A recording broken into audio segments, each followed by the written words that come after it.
Lep pozdrav drugari, pozdrav dragi moji pratioci, evo nastavak od prethodnog videa, evo kako je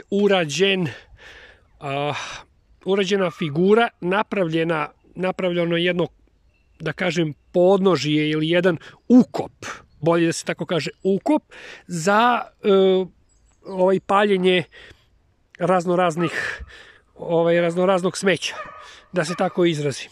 Uglavnom će to biti od drveta, trave i tako dalje. I taj pepeo će se posle naravno stavljati na biljke.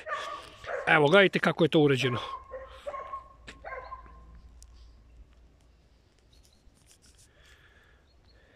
Tamo je ulaz sa one strane.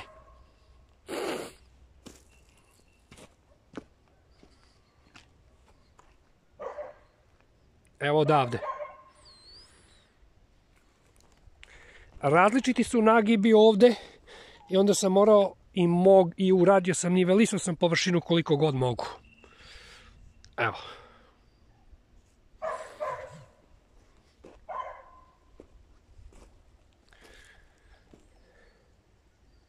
Dubina nekih 25 cm, nema 30, ali sasvim dovoljno da se tu sve stavi šta treba i da se zapali.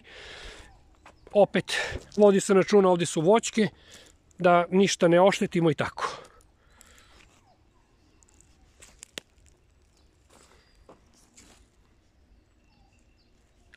Eto. Lep pozdrav od Milana Impe, ljubim vas i volim, do narednog videozapisa, ćao!